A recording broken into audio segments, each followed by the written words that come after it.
questions. Yeah, we need to have a few questions from the audience. There's so much we could ask, too, about Gerry's family, his mom, and even the time of the internment in Canada, because his family went through that horrible blot on Canadian history during World War II. So if there's a moment or two that you have and you want to ask a question or two, please do. So folks out to the students.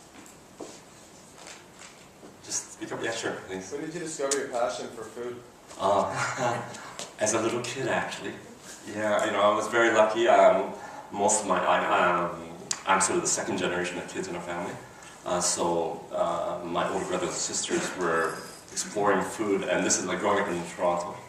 And you know, I mean, this is actually the first time there were pizzas. The pizzas were not known in Canada, but only in the Italian district, and we were close by. So we had things like that. But after having said all that, and I was close to a lot of different ethnic foods and different things, but my father was a cook. Before he had an aneurysm, he cooked. He was a fisherman before that. And it was in our whole family, and I realized my grandmother was a cook in things like lumber, in mess halls and hospitals, way back at the beginning of the turn of the century. And so it's always been there, and I think even the fact that I think for culinary students, you know, as a critic, I mean, is that my father and my mother too was involved in the fishing industry, and it was a closeness to pure, good natural food, right? Which is so key. Yeah, sure. What's your favorite restaurant in the world? Where is it? No, that's pretty hard to say. Yeah, I can't really say there's a favorite for sure. You know, I've been very fortunate. I won't say it's a favorite because I think it's been known is that I've been very, very fortunate to go twice and get to know somebody who's sort of seen now as the most famous chef in the world, a guy named Adjudicating in north of Barcelona, who's been sort of responsible for doing all kinds of new kinds of techniques and things.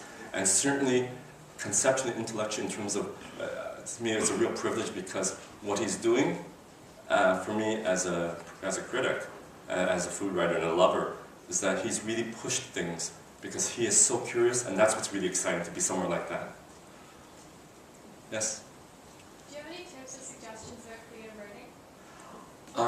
Well, you know, I guess a lot, but then when they ask me,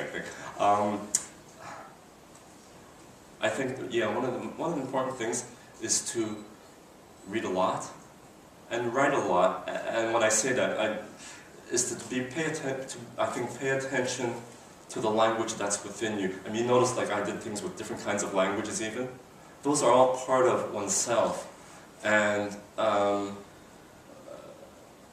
you know, I think it's a real privilege for you, if you're writing, that things come to you.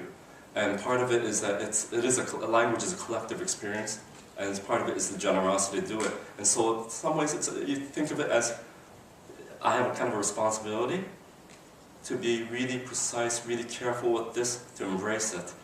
And I think, you know, more, of course, there are all kinds of writing exercises, but I think it's an attitude towards it. It's that, you know, to write is not a huge, big deal, but it is a small little thing that contributes in a nurturing way.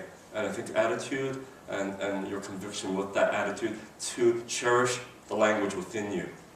Because you can hear other kinds of writing, you hear a lot of things in the media, and you end up using cliches, right?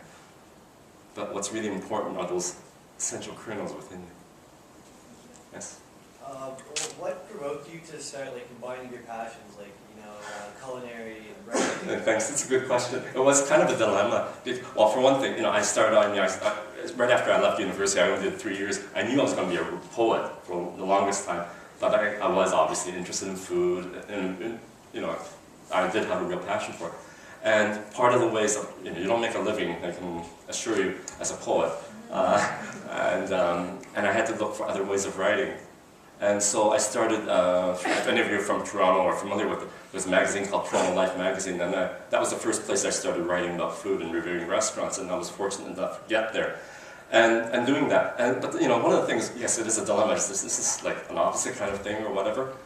But the thing was that I discovered, and for any of you who are interested, one of the most wonderful writers, whether it's culinary or otherwise, is Mary Frances Kennedy Fisher, MFK Fisher. If you haven't seen this book, she wrote so beautifully about food, evocatively, and she also knew about food. She is the one who translated from French the physiology du goût, one of the great hallmarks from French gastronomy, The Physiology of Taste, and which also a great learning book.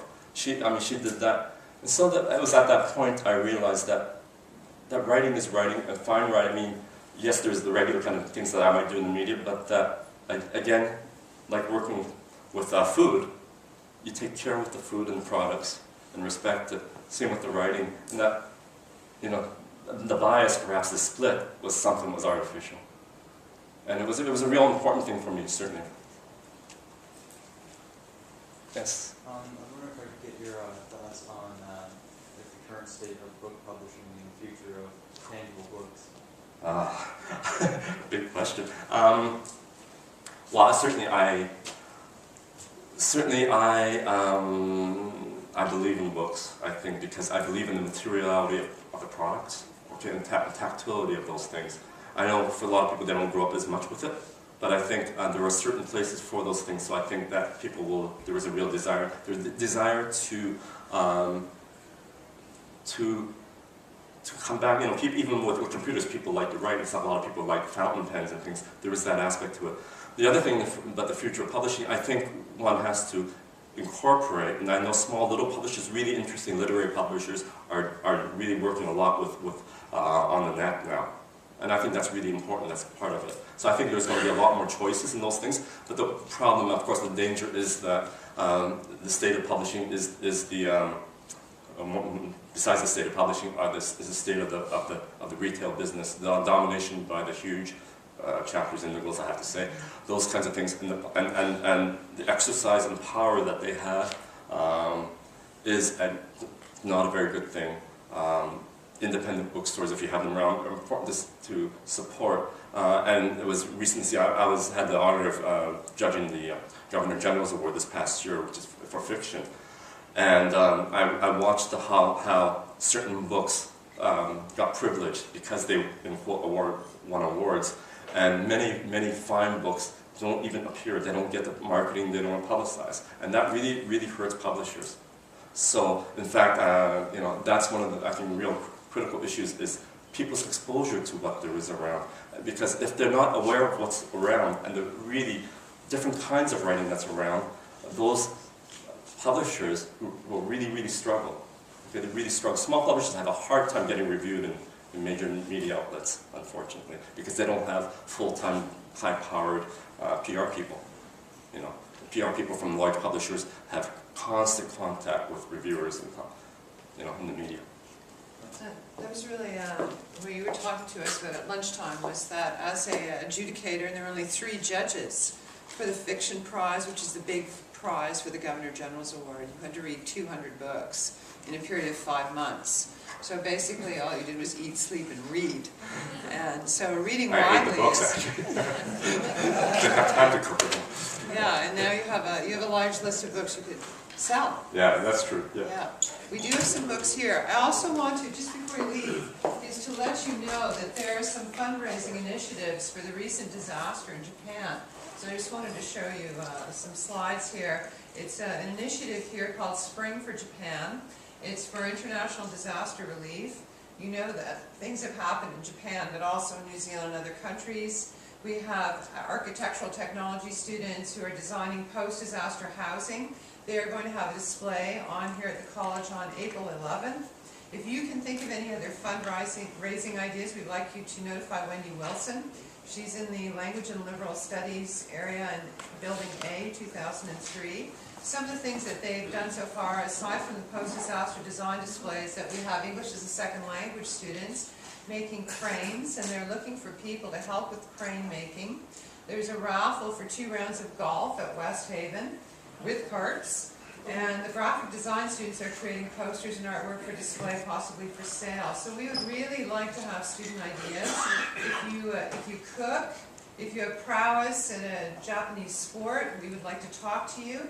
It's really about community spirit and not just about raising money. The contact person here at the college is Wendy Wilson.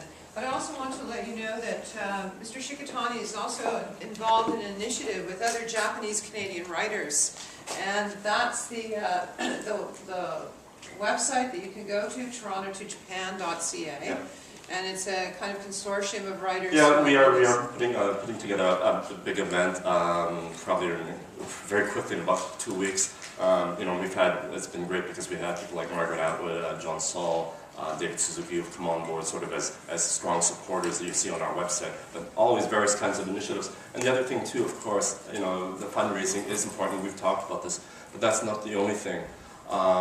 You know, what is really important is, as this thing, the community spirit, that you extend this community spirit perhaps to communicate to Japan. Because, you know, one of the things which are important is that sense of support that other people are there thinking about them. And thinking is really important, huh? Thinking and the words. Words as prayer, words as invocation for things. Those are extraordinary. You know, I mean, for them, for instance, college to college, for example, if a teacher there would hear and could talk to their students and say, well, this college, these people, or this group, community, are thinking about them, and they're praying for them. You know, that goes a long, long way too. So, you know, there were different kinds of possibilities. Okay, we want to thank you very much for coming today. Thank you very much, Mr. Hall.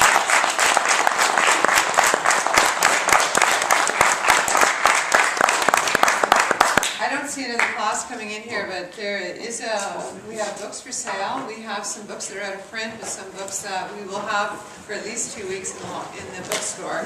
And our author is willing to sign if you're interested.